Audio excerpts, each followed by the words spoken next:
décision faite à Wagner. Donc, les conséquences de ce discours, c'est quoi? C'est que le Mali se prépare à signer un partenariat avec cette société militaire russe. Et la France a averti qu'il n'acceptera pas cela. L'Allemagne aussi a averti qu'elle n'acceptera pas cela. L'Union européenne aussi, la même chose.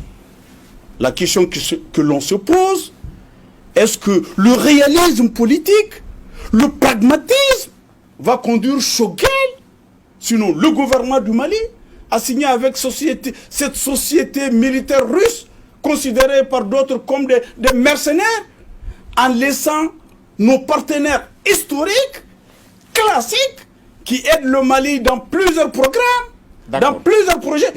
Tangarati a commencé, les autres ils parlent jusqu'à ce que tu termines, tu ne les coupes pas. Je vais vous mettre à l'aise. Quand je prends mon allure, tu me coupes. C'est pour vous mettre à l'aise. Quand même. C'est pour vous mettre à l'aise.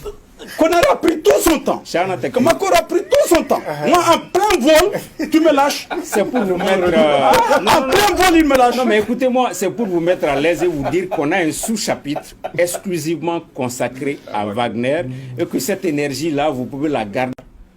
Mais la question que l'on se pose, est-ce que le Mali a la capacité de signer avec cette société militaire russe? Est-ce que le Mali peut supporter le retrait de Barkhane, de Paris, de l'Allemagne, de l'UIA, qui évolue dans plusieurs secteurs de la vie sociopolitique du Mali? Est-ce que le Mali doit prendre cette décision hasardeuse en laissant les partenaires classiques? Est-ce que le Mali doit signer avec Wagner pour compromettre certains secteurs de développement que nous avons avec la France, l'Allemagne, encore une fois de plus, avec l'Union européenne? Ma réponse est non. Ma réponse est non. La réalité, c'est que, certes, nous devons nous éloigner de Paris tout en comptant sur nous. Nous ne devons compter sur aucune force étrangère. C'est notre armée nationale qui doit pouvoir nous défendre. Mais la réalité, c'est qu'aujourd'hui, les forces armées du Mali ne peuvent pas assurer notre sécurité aujourd'hui. Pour multiples raisons, je ne vais pas rentrer dans les raisons, mais les forces armées du Mali ne peuvent pas.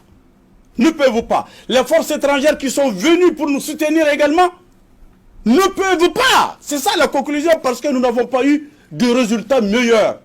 Est-ce qu'on pense qu'avec Wagner, la situation va s'améliorer? Moi, je suis de ceux qui pensent que la situation va s'aggraver dans le domaine socio-économique. D'accord. Le Mali n'est pas la République centrafricaine, le Mali n'est pas la Syrie.